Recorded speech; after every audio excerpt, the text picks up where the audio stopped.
ආයිබෝවන් අද ඔයගොල්ලන්ට පෙන්වන්න හැදුවේ මම අර කලින් දාපු මේ වීඩියෝ එකේ මැරෙන්න කලින් සොහොන් හදනවා කියලා රුමේනියාවේ මිනිස්සු ඒක ගොඩක් වෛරල් වුණා ලක්ෂයකට වැඩිය බලලා තිබුණා. ඉතින් මේ අද ඔයගොල්ලන්ට පෙන්වන්න හදන්නේ එක වලේ පවුලේ සියලුම දෙනා මෙහිදන් කරන සංස්කෘතියක් මේ රුමේනියාවේ තියෙනවා.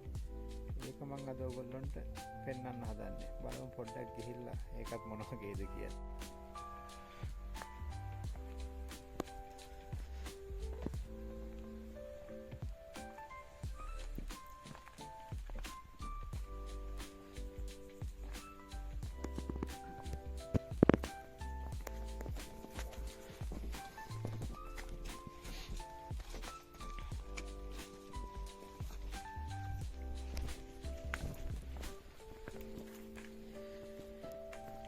මේ මිනිස්සු මේ හැම ඉරිදටම එනවා තමන්ගේ පවුලේ ඥාතිය මෙහිදන් කරලා තියෙන සොහන බලන්න ඉටිපන්දම් පත්තු කරලා මල් තියලා ඒ වගේ දේවල් කරලා ඒගොල්ලෝ යනවා.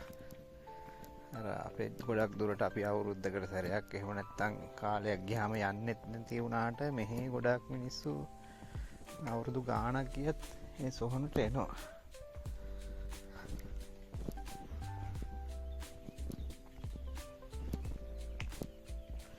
ඇවිල්ලා සොහන සුද්ධ කරනවා, මල් හිටවනවා, මල් වලට වතුර දානවා. ඒ වගේ දේවල් ඒගොල්ලෝ මේ කරනවා. මෙන්න මේ සොහන කපවුලේ 7 දෙනෙකුට මේවා කරලා තියෙන්නේ. මේ 1890 ඉපදුණු එක්කෙනා 1956 මැරලා තියෙනවා. එයත් මෙතනම තමයි මේකම වලේ දාලා තියෙන්නේ. ඊට පස්සේ 1882 ඉපදිච්ච එක්කෙනෙක් 1963 මැරලා තියෙනවා. එයත් මේ වලේම තමයි දාලා තියෙන්නේ. ඒ වගේ 1926 ඉපදුණු එක්කෙනෙක් 1984 මැරලා තියෙනවා. එයත් මේ වලේමයි.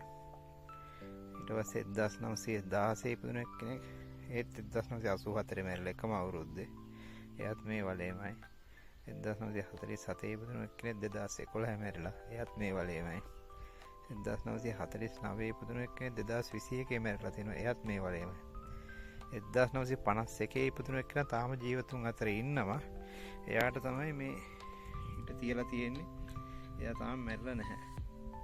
එතකොට 1 2 3 4 5 6 7 දෙනෙකුට තමයි මේ සොහන නිර්මාණය කරලා තියෙන්නේ. බලමු තව ඒ වගේ එකක්.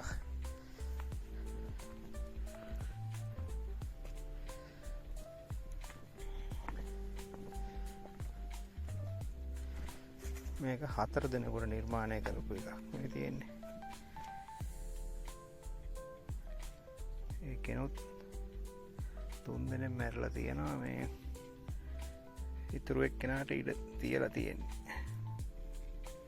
1938 ඉපදිච්ච එක්කෙනෙක් තාම ජීවත් වෙනවා. එයාට ඉඩ තියලා තියෙන්නේ.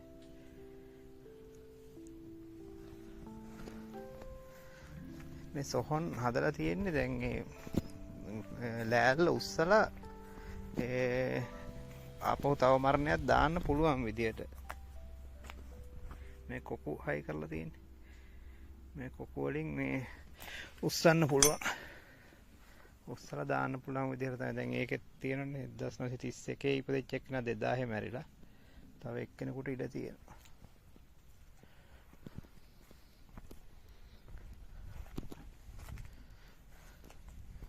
මේකෙත් එහෙම. මේකෙත් ගොඩාක් කට්ටියකට හදලා තියෙනවා. ඉතින් සමහර අය ඉතින් මේ වලටම එනවා කියන එකත් එහෙම කියන්නත් බෑ. මොකද වෙන රටවල් වල පදිංචි වලට ගිහිල්ලා ඇති. එහෙම නැත්නම් වෙන කොහෙදී හරි ජීවිතේ නැති වෙන්න පුළුවන්. එහෙමත් පුළුවන් වුණාට ඉතින් අර ඒගොල්ලෝ ගොඩාක් මෙහි රුමේනියාවේ ගොඩාක් ෆැමිලි පවුලක් විදිහට ජීවත් වෙන එක මේගොල්ලෝ හරි ලොකුවට මේ සලකනවා. මේකත් එහෙමයි මේ. මේකෙත් 1 2 3 4 5 දෙනෙක්. 5 දෙනයි 6 දෙනෙක්. 6 දෙනාම 1916 ඉපදිච්ච එක්කෙනෙක් 2010 මැරලා තියෙනවා. 1925 2014 මැරලා තියෙනවා. ඒ වගේ 6 දෙනෙක් මේ එක වලේ දාලා තියෙන්නේ. ඔහොම තමයි ඉතින් රොමේනියාවේ සොහොනේ කතන්දරේ. සොහොන් වල කතන්දරේ. ආයි මේ වගේ වීඩියෝ එකකින් හමු වෙමු එහෙනම් හැමෝටම සුබ දවසක්.